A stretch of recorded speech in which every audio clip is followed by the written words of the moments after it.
दोस्तों, क्या अमेरिकी राष्ट्रपति ट्रंप ने ही इस बातचीत को तोड़ दिया और नेतन्याहू की तरह ट्रंप भी खलनायक निकले, विलेन निकले पर्दे के पीछे?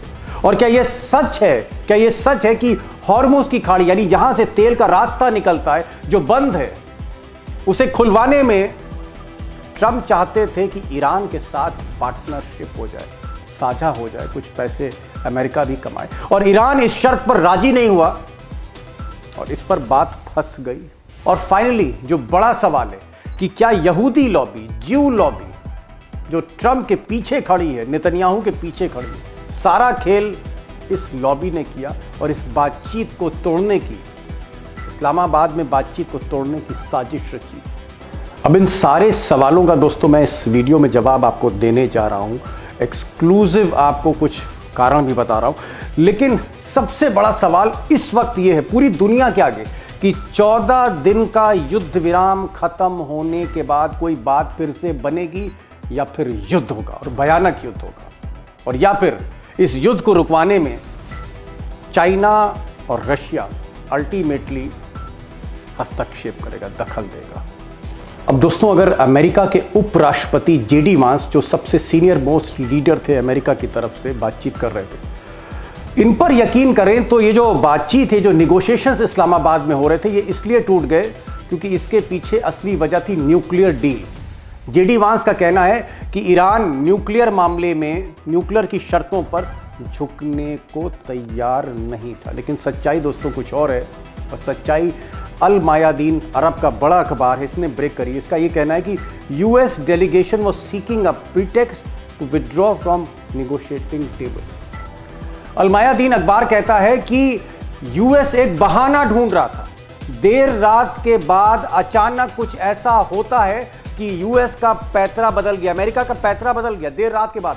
हालांकि बातचीत तो तड़के सुबह तक हुई है रविवार के, लेकिन देर रात आप कह सकते हैं, समय तो नहीं, लेकिन देर रात का मतलब है 2-2:30 बजे के करीब मान लीजिए। उस वक्त अचानक एक ऐसा घटनाक्रम होता है कि अमेरिका के सुर बदलने लगे, और जिस वक्त एक्सपर्ट्स बात कर रहे थे, यानी न्यूक्लियर एक्सपर्ट्स ईरान की तरफ बैठे थे, अमेरिका की तरफ बैठे थे, वो जब बातचीत कर रहे थे, अचानक मूड बदलने लगा जेडी वांस का, अमेरिकन नेगोशिएटिंग टीम का।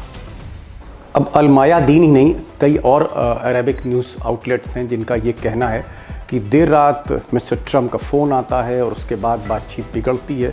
यानी कहीं ना कहीं इस बातचीत के बिगड़ने के पीछे, इसके पीछे यहूदी लॉबी का खेल था। नेतन्याहू और ट्रंप कहीं ना कहीं हाथ से हाथ मिलाए दिख रहे थे पर्दे के पीछे, और क्या है वो असली वजह वो मैं आगे एक्सपर्ट के साथ बताऊंगा। लेकिन इस बीच जहाँ तक ईरान की लॉबी है, चाहे वो इजिप्ट हो, चाहे पाकिस्तान हो, चाहे वो टर्की हो, इनका ये कहना है कि इस पूरे घटनाक्रम में अगर कोई विलन है तो ये साहब है बेंजामिन नेतन्याहू, इजराइल के प्रधानमंत्री, जो अभी भी लेबनान के साथ जंग लड़ रहे हैं। अब इजराइल को लेकर एक बड़ा बयान टर्की के प्रेसिडेंट ने दिया, और यहाँ पर एक चीज़ मैं क्लियर कर दूँ कि टर्की के पास बहुत पावरफुल मिलिट्री है, बहुत पावरफुल एयरफोर्स है, नाटो की वो मेंबर है, इसलिए बयान बहुत इंपॉर्टेंट है टर्की के प्रेसिडेंट एर्डोगन का। और वो कहते हैं, the president of Turkey says if war breaks out and Pakistan fails to establish peace, it is our duty to attack Israel. अगर बातचीत फेल होती है, पाकिस्तान कोई पीस टॉक में कामयाबी हासिल नहीं कर पाता, कोई बात बनती नहीं इस्लामाबाद में, तो फिर हम सब लोग मिलकर, यानी टर्की, ईरान वगैरह सब मिलकर इजराइल से युद्ध करेंगे, इजराइल पर हमला करेंगे। बहुत बड़ा बयान है इस पूरी बातचीत में, टर्की का बहुत बड़ा बयान। Ateşkesin ilan edildiği gün İsrail उधर बातचीत टूटते ही हॉर्मुज की खाड़ी में माहौल दोस्तों गर्म हो गया। जो खबरें आ रही हैं, खासकर प्रेस टीवी जो आधिकारिक मीडिया है ईरान की, उसमें कहा जा रहा है कि a confrontation between Iranian revolutionary guard vessels और यूएस नेवी के बीच में कन्फ्रंटेशन हो रहा है, और ईरानी नेवी की कई पेट्रोलिंग बोट्स जो हैं, मिसाइल फिटेड बोट्स जो हैं, ये इस वक्त हॉर्मुज की खाड़ी के चारों तरफ हैं, और ऐसा कहा जा रहा है कि कुछ यूएस वॉरशिप्स जो हैं वो भी आगे बढ़ रही हैं। अब ये तो आने वाले समय में पता लगेगा कि क्या ऐसा तो नहीं है कि युद्ध विराम के बीच में ही हॉर्मुज़ के खाड़ी के आसपास फिर से जंग शुरू हो जाती, लेकिन माहौल फ़िलहाल गर्म है हॉर्मुज़ स्ट्रेट के चारों तरफ। अब दोस्तों, जहां इस्लामाबाद पर पूरी दुनिया की निगाह थी और ख़ासकर गल्फ़ कंट्रीज़ में घबराहट थी सबके बीच में कि ये जो बातचीत हो रही है ईरान और अमेरिका के बीच में, ये बातचीत कामयाब होगी, नाकाम होगी, युद्ध फिर से शुरू हो जाएगा, पता नहीं क्या होगा। इन सब के बीच जो ट्रम्प साहब थे कितने सीरियस थे। आप ये तस्वीर देखिए, ये तस्वीर फ्लोरिडा मियामी की है और ट्रम्प साहब वॉशिंगटन डीसी से मियामी पहुंचते हैं और इस मुकाबले को देखते हैं, UFC यानी अल्टीमेट फाइटिंग चैंपियनशिप देखते हैं, जहां मार्शल आर्ट का एक तरह से बॉक्सिंग का इवेंट है, मार्शल आर्ट है। ये फाइट, ये मुकाबला देखने के लिए जिसपे सट्टा लगता है, वहां ट्रम्प बैठे हुए हैं जिस वक्त बातचीत चल रही है। और मैं नहीं कह रहा हूं, न्यूयॉर्क टाइम्स कह रहा है, Trump was watching a UFC fight in Miami while Iran talks collapse. जब बातचीत टूट रही थी तो ट्रम्प साहब रिंग के बाहर बैठ के मुकाबला देख रहे थे, मजा ले रहे थे फाइटिंग का, और वहीं से फोन कर रहे थे JD वांस को। और JD वांस ने बाकायदा इकरार किया है, उन्होंने एक्सेप्ट किया है अपनी कॉन्फ्रेंस में कि ट्रम्प के फोन आ रहे थे और उसके बाद ये बातचीत टूटी है। सोचिए आप कि ये आदमी, ये जो ट्रम्प है, दुनिया का सबसे ताकतवर आदमी अपने को कहता है, कितना सीरियस है। जब पूरी दुनिया देख रही हो इस्लामाबाद में क्या होने जा रहा है, ये आदमी UFC चैंपियनशिप, मार्शल आर्ट की फाइट देख रहा है जहां सट्टा लगता है, बैटिंग होती है। ये हाल है मिस्टर ट्रम्प का। दोस्तों, बड़ा सवाल यही है कि 14 दिन का युद्ध विराम है, ये युद्ध विराम बीच में ही टूट जाएगा क्योंकि बातचीत का पहला राउंड एक तरह से फेल हो चुका है, या 10 दिन के बाद बातचीत फिर होगी, जैसा कि अल मायादीन कह रहा है कि 10 दिन के अंदर फिर बातचीत हो सकती है। लेकिन 14 दिन के बाद, जिसमें से कई दिन गुजर चुके हैं, आगे क्या होने जा रहा है? क्या युद्ध फिर से होगा? क्योंकि ईरान की सेना ने कहा है कि वो पूरी तरह से मुस्तैद है, पूरी तरह से तैयार है, और इस बार टर्की और कई मुल्क लड़ेंगे साथ में। यमन भी लड़ेगा, लेबनान लड़ ही रहा है, इराक भी आएगा, इराक की मिलिशिया भी आएगी, कई मुल्क आएंगे।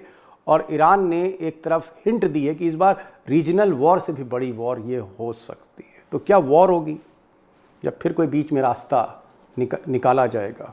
और सबसे बड़ी बात, शुरू में मैंने कहा था, रशिया और चाइना की भूमिका क्या होगी? कई बड़े सवाल हैं और मुझे लगता है कि अमरीश मिश्रा ईरान के एक्सपर्ट हैं, वॉर हिस्टोरियन हैं, बहुत कुछ आपको बताने चाह रहे हैं, अंदर की बात बताने चाह रहे हैं। अमरीश भाई, बातचीत कहीं ना कहीं ऐसा लगता है कि फेल हो गई और अब मुझे उम्मीद कम लग रही है क्योंकि बहुत गोल्डन चांस था जो शायद अमेरिका ने गंवा दिया है। लेकिन मैं आपसे जानना चाहूंगा कि अंदर की बात क्या थी। ये तो चलिए न्यूक्लियर है, यूरेनियम है, ये तो बहुत पहले से डिस्कस हो रहा था। अंदर की बात क्या है? और ईरान में जो आपके सोर्सेज हैं, जो टॉप लेवल पे सोर्सेज हैं, वो आपको क्या बता रहे हैं कि अंदर खाने में ऐसा क्या हुआ कि ये बातचीत टूट गई? इसमें दीपक जी सबसे महत्वपूर्ण है स्ट्रेट ऑफ हुर्मुज। स्ट्रेट ऑफ हुर्मुज की वजह से ही अमेरिका दबा था, बातचीत पे आया था, और उसको कहीं ना कहीं ये लालच थी कि हम स्ट्रेट ऑफ हुर्मुज पे ईरान के साथ मिल के कंट्रोल करें। ओह, मतलब एक तरह की इनडायरेक्ट पार्टनरशिप चाह रहे थे वो। इनडायरेक्ट पार्टनरशिप चाह रहे थे, बिल्कुल बिल्कुल इनडायरेक्ट पार्टनरशिप चाह रहे थे। ट्रम्प, आप जानते हैं, उनको जहां भी थोड़ा पैसा दिखता है वो उस तरफ जाते हैं, तो ये वो चाह रहे थे। लेकिन ईरान इस पे राजी नहीं हुआ, बल्कि आपको ताज्जुब होगा, ट्रम्प अपनी सारी डिमांड छोड़ने को तैयार थे, न्यूक्लियर वाली और मिसाइल वाली, और वो सारी डिमांड जो है वो छोड़ने को तैयार थे, बस उनको ये मिल जाए, स्टेट ऑफ हुर्मुज में एक हिस्सा मिल जाए। लेकिन ईरान कैसे अलाउ कर देता? वो उसकी सॉवरेनिटी का सवाल है, वो उसके जियोपॉलिटिकल इंटरेस्ट का सवाल है जी। तो यहां पर आके एक ऐसी स्थिति आई कि डेडलॉक हो गया। मतलब आपको लगता है कि अपना शेयर, अपना साझा चाह रहा था, पार्टनर बनना चाह रहा था, और ये बात शायद ट्रम्प ने खुद कही थी एक बार कि हम तो चाहेंगे कि पार्टनरशिप हो जाएगी। क्या ईरान अमेरिका की जगह ओमान को पार्टनर बनाना चाह रहा था? क्योंकि ये जो स्ट्रेट ऑफ हॉर्मुज है, इसकी एक तरफ ईरान है, दूसरी तरफ ओमान है, तो क्या ओमान को देना चाह रहा था ईरान कि भाई कुछ परसेंटेज ओमान ले ले, ये जो भी हम सर्विस चार्ज लगाएंगे शिप्स को सेफ पैसेज देने का? नहीं, इसमें एक संभावना थी, एक संभावना व्यक्त की गई थी। अभी कोई ऑफिशियल पोजीशन ईरान की नहीं है कि ओमान को देगा, लेकिन अनऑफिशियली ये बात आई थी कि ओमान क्योंकि ओमान के अमेरिका से अच्छे संबंध, तो ये था कि अगर ओमान के साथ ईरान एक साझेदारी कर ले तो शायद अमेरिका इससे वो हो जाए, मतलब वो उसको मान ले। लेकिन अमेरिका को तो सीधे चाहिए। देखिए, यही बात ट्रंप और बाकी अमेरिकन एडमिनिस्ट्रेशन में फर्क है। जो बाकी एडमिनिस्ट्रेशन ओमान और जीसीसी कंट्रीज के पीछे रहते थे, अब ये ट्रंप चाहता है कि वहां भी सब कुछ उसी के हाथ में है। ये बहुत बेसिक फर्क है। इसकी वजह से दुनिया जो है वो इनस्टेबिलिटी की तरफ जा रही है। एक चीज और मैं अमरीश जी जानना चाहूंगा, क्योंकि ये बात भी कोई मीडिया नहीं कर रही है, मुझे लगा आपसे मुझे सवाल पूछना चाहिए, अंदर की खबर और निकालूं आपसे। मैं देख रहा हूं कि ट्रंप शुरू में बातचीत चाहते थे, ट्रंप के इनिशिएटिव पर, उनके पहल पर ये बातचीत हुई, उन्होंने अपनी टीम को भेजा, उस टीम को ट्रंप के जो चेले हैं जेडी वांस उपराष्ट्रपति वो लीड कर रहे थे। तो ट्रंप शुरू में चाहते थे, लेकिन मैंने देखा कि कल मतलब भारतीय समय अनुसार कल शाम से ही ट्रंप का जो मूड था, ट्रंप का जो मिजाज था, वो बिगड़ा हुआ दिख रहा था। कभी ईरान को गाली बकना कि ये फील्ड नेशन है, ये तो जो है खत्म हो चुका है और इसके बस में नहीं है, हम तो हॉर्मोज खुलवा के रहेंगे। फिर उन्होंने कहा कि 2 जहाज जो है वो भेज दो हॉर्मोज की तरफ और फाइटर जेट से वो तैयार रखो। अब सोचिए, बातचीत चल रही है, बातचीत चल रही है जिसका नाम है पीस टॉक, शांति वार्ता, और आप धमकी दे रहे हैं और आप कह रहे हैं कि मैं अपने जहाज वहां खड़े कर दूंगा और पूरा मेरे जो है फाइटर जेट्स तैयार है और मैंने 2 डिस्ट्रॉयर शिप्स भेज दी हैं, मैं एक अलग रास्ता बना लूंगा और जो है ईरान जो है उस लायक नहीं। ये बातें राष्ट्रपति मतलब सार्वजनिक तौर पे कह रहे हैं। क्या आपको लगता था कि इसके पीछे कोई और ताकत थी जिसने मतलब ट्रंप को प्रेशराइज किया कि नहीं आप धमकी दीजिए? मतलब क्या ट्रंप का जो सुर बदले, ट्रंप के जो सुर बदले, उसके पीछे कोई और ताकत भी है? बिल्कुल है, और उसका नाम है जूइश लॉबी, यहूदी जूइश लॉबी। लॉबी, यहूदी लॉबी। यहूदी लॉबी वही है इसके पीछे, जो नहीं चाहती है कि कोई कॉम्प्रोमाइज हो, जो चाहती है कि ग्रेटर इजराइल बनाया जाए, लेबनान का हिस्सा लेके, सीरिया का हिस्सा लेके, और ईरान उसके आगे सबसे बड़ा रोड़ा है, क्योंकि ईरान ये कह रहा है कि मिडिल ईस्ट के टुकड़े हम नहीं होने देंगे और इजराइल को यहां से बाहर चले जाना चाहिए, अमेरिका को बाहर चले जाना चाहिए। ये देखिए मुख्य बात है, और जिसको लेके पहले से ही वॉशिंगटन पोस्ट में 9 अप्रैल को आर्टिकल भी आया था कि अमेरिका को क्या करना चाहिए अगर टॉक्स फेल हो जाए। उसमें तो यहां तक आया था कि जो नेगोशिएटर्स हैं उनकी हत्या कर देनी चाहिए। मतलब सोचिए, ऐसी ऐसी बातें। माय गॉड, हाँ, वो खुल के आया। जूइश लॉबी चाहती थी कि जो लोग निगोशिएट कर रहे हैं, यानी जो गालिबाफ स्पीकर हैं ईरान के और उनके जो विदेश मंत्री हैं अब्बास अरागची, इनको मतलब जान से मारते हैं, इनको जान से मार, ताकि मैसेज जाए ईरान के पास कि अब की बार से जो भी बातचीत होगी वो अमेरिका के डिक्टेशन पे होगी, वो तय करेगा, अमेरिका तय करेगा, तुम्हें मानना होगा। ये इस तरह की बातें बताइए खुल के छप रही है, कभी ऐसा नहीं हुआ है वॉशिंगटन पोस्ट में। तो इसका मतलब है कि ये पहले से ही डूम था, it was doom to fail. ये एक थिएटर था जो हुआ। अब मामला वहीं वापस जाके चला गया है, जंग। और वो जंग देखिए आज नहीं तो कल शुरू। लेकिन जेडी वांस तो अमरीश भाई कह रहे हैं, जेडी वांस कह रहे हैं कि नहीं साहब, ऐसा नहीं है, अंधेरे में भी रोशनी होती है और भले ही हमारी पहले राउंड की बातचीत में एक तरह से फेल हो गई, लेकिन हम बातचीत जारी रखेंगे और हो सकता है कि सेकंड राउंड की भी बातचीत हो जाए और उम्मीद पे दुनिया कायम है। इस तरह की बातें भी कर रहा है अमेरिका। वो इसलिए कर रहा है क्योंकि जेडी वैंस को उन लोगों ने एक नरम भूमिका के लिए एक तैयार किया हुआ है कि वो नरम रहे, वो उनका नरम चेहरा रहे, इधर गरम ट्रंप है और दोनों साथ चले।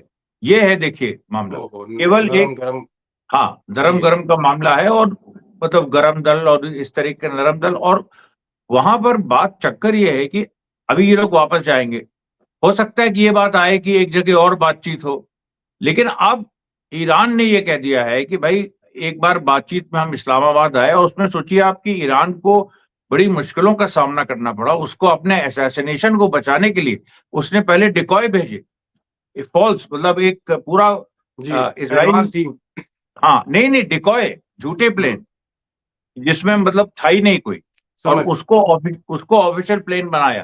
फिर पाकिस्तान ने अपने इलेक्ट्रॉनिक वो एयरक्राफ्ट भेजे, फिर उसमें ये लोग आए। तो अब आप सोचिए कि कितनी मुश्किल से तो ये इस्लामाबाद आए, इतना खतरा है असैसिनेशन का, अब ये कहीं नहीं जाएंगे। Okay okay. क्या आपको लग रहा है कि चलिए नेतन्याहू विलन की तरह उभरे और नेतन्याहू के पीछे जो यहूदी लॉबी थी, इजराइल लॉबी थी, दौलतमंद पैसे वाले लोग जो दुनिया को कंट्रोल करते हैं, जो ट्रम्प का इलेक्शन फंड करते हैं, ट्रम्प को भी फंड करते हैं, ट्रम्प उन्हीं के मतलब जाल में फंस गए। और जो पहल ट्रम्प ने की थी, खुद अपने ही पहल को उन्होंने खुद अपने से ठुकरा दिया। तो ये खैर ये तो ट्रम्प की एक नादानी, मैं कहूंगा नादानी भी है, और जिस तरह से वो फिकल माइंडेड है, कहीं ना कहीं सनक सवार हो जाती है। और सिर्फ ट्रम्प से ईरान परेशान नहीं, पूरी दुनिया परेशान है। मतलब जिस तरह से वो फ्रांस के प्रेसिडेंट के साथ बिहेव कर रहे हैं, या ब्रिटेन के साथ बिहेव कर रहे हैं, या अमेरिका के अंदर जो जिस तरह की बातचीत कर रहे हैं, वो चलिए वो एक अलग है ट्रम्प का मामला। मुझे बताइए कि अब अ, आगे क्या है? क्या आपको लगता है कि ये फिर से एक बार जंग होगी अमरीश भाई? मुझे तो लगता है कि जंग होगी कल, ऐसा नहीं कि कल ही शुरू हो जाएगी, लेकिन एक बात है कि इजराइल अब लेबनान पे मारने लगेगा, क्योंकि इजराइल को मौका मिल गया है कि अभी तक वो रुका हुआ था कि समझौता वार्ता हो रही थी, अब वो मारने लगेगा। तब जब वो मारेगा तो फिर ईरान रिस्पॉन्ड करेगा, तो इसलिए जंग जल्दी भी शुरू हो सकती है, 1-2 दिन में, ये भी हो सकता है। Okay okay. अमरीश जी बड़ी बात कह रहे हैं। वो कह रहे हैं कि लेबनान पर हमले और तेज होंगे। उधर लेबनान के प्रधानमंत्री ने बातचीत करने से एक तरह से वो टाल गए। उन्होंने कहा कि मैं अमेरिका नहीं जा सकता हूँ। नेतन्याहू को एक मौका मिल गया, बड़ा मौका मिल गया, और जब हमले तेज होंगे लेबनान पे, तो ईरान फिर हस्तक्षेप करेगा, और हो सकता है इजराइल पर वो फिर फायर करे। एक आखिरी सवाल मैं आपसे पूछना चाहूंगा। क्या आपको लगता है कि ये जो तेल के दाम हैं, गैस के दाम हैं, दुनिया की जो इकोनॉमी जो है वो चरमरा गई है, अर्थव्यवस्था बिखरी हुई है, क्या इस बातचीत के टूटने से एक बार फिर पूरी दुनिया पर प्रेशर है, और oil, gas, pharmaceutical, aluminium, urea, ये सब कुछ, मतलब फर्टिलाइजर वगैरह, फिर इसकी सप्लाई में कहीं ना कहीं बाधा बनेगी? बहुत बड़ी बाधा बनेगी। अभी तो देखिए कुछ नहीं है, अभी जब वाब अल मंदेब स्टेट भी ईरान बंद यमन। करेगा यमन जी। के थ्रू, तब क्या होगा आप सोचिए। अभी तो कुछ भी नहीं है। अभी देखिए ये जो विराम हुआ था, ये इसलिए भी हुआ था कि स्टॉक मार्केट में 3-4 दिन का उछाल आ जाए, उसमें ट्रम्प के दोस्त और नेतन्याहू के कुछ दोस्त पैसा कमा लें। अब जब वो जी। ट्रम्प उछाल आ गया और उसके बाद अब सीजफायर नहीं है, तो अब फिर गिरेंगे, अब शेयर मार्केट फिर गिरेगा, उसमें मिडिल क्लास का नुकसान होगा, उसमें इन लोग का जी। तो होगा नहीं। तो ये देखिए गेम ये लोग ये भी खेलते हैं कि वॉर पे बेटिंग होती है, कि वॉर होगी तो ये होगा, नहीं होगी तो ये होगा। ये एक लंबा खेल है, और इसमें मुझे लगता है कि अब आने वाले दिनों में रशिया चाइना और खुल के सामने आएंगे। रशिया चाइना खुल के आ रही। आखिरी सवाल, क्या आपको लगता है कि कोई उम्मीद, कोई इस अंधेरे में कोई किरण आपको दिख रही है कि जहां फिर एक बार फिर से प्रयास हो जाए और कोशिश हो जाए, और शायद फिर सेकंड राउंड ऑफ टॉक्स हो जाए? Second round of talk announce हो सकती है, लेकिन कहाँ होंगी, वेन्यू क्या होगा? क्या इंडोनेशिया में होगा, क्या वो होगा, या इस्लामाबाद में ही होगा? देखिए यहाँ पर बात आ गई है सुरक्षा की, कि ईरानी डेलीगेशन जो जाता है कहीं भी, उसकी सुरक्षा की कोई गारंटी नहीं है, तो इसलिए ये बड़ा मुश्किल है। हाँ, रशिया और चाइना में हो जाए टॉक्स, वो एक अलग बात है, टॉक्स हो सकती चलिए। है, लेकिन उसका नतीजा कुछ निकलने वाला नहीं। अ, अगले महीने जो अमेरिका के प्रेसिडेंट की ट्रिप है चाइना में, शी जिनपिंग से बातचीत है, क्या आपको लगता है कि उस बातचीत में कोई रास्ता निकले? देखिए उस बातचीत, दो व्यूज आ रहे हैं। एक व्यू ये आ रहा है कि उस बातचीत के पहले ट्रम्प ठोक पीट के ईरान को वो कर दें, सही कर दें, ये जूश लॉबी का कहना है। दूसरा ये आ रहा है कि अगर ईरान नहीं झुका उस बातचीत के पहले, तब तो उस बातचीत में ट्रम्प के पास लेवरेज ही नहीं रह जाएगा, कुछ चाइना डिक्टेट करेगा। तो फिर ये बात आ गई कि मई में जो ट्रम्प की चाइना यात्रा है, वो इस बात पे निर्भर है कि जंग किस किस स्टेज पर। करवट बदलती है, जी जी इस जी। पे डिपेंड। बहुत कम उम्मीद है, अमरीश मिश्रा कह रहे हैं बहुत कम उम्मीद है, लेकिन अंधेरे में हम लोग का काम है दोस्तों, कोई ना कोई किरण ढूंढना, कोई ना कोई रोशनी ढूंढना, उम्मीद की किरण ढूंढना। उम्मीद यही है कि चाइना और अमेरिका के बीच में जो बातचीत हो रही है, शिखर वार्ता हो रही है, बहुत इंपॉर्टेंट बातचीत है, अगले महीने में शायद तब तक कोई ऐसा रास्ता निकाले रूस और चाइना कि जहां पर ईरान को एक लीवरेज मिले इस बातचीत में। दूसरी तरफ अमरीश जी कह रहे हैं कि अब ये देखना पड़ेगा कि जंग क्या करवट लेती, क्या जंग तेज हो जाती है, धीमे धीमे होती है, सिर्फ ईरान और इसराइल के बीच होती है लेबनान फैक्टर को लेकर, या अमेरिका पूरी तरह जो है फिर मैदान में फिर कूद जाता है। बहुत से ऐसे फैक्टर्स देखने होंगे, लेकिन एक चीज है कि इस्लामाबाद से जो एक उम्मीद थी, वो उम्मीद न मुझे दिख रही है, न दुनिया को दिख रही है, और ऐसा लगता है कि एक बार फिर से ये मामला फंस गया है, उलझ गया है, और सबसे बड़ा संकट तेल, गैस, फर्टिलाइजर, यूरिया, इन सब का रहेगा, एल्युमिनियम का रहेगा।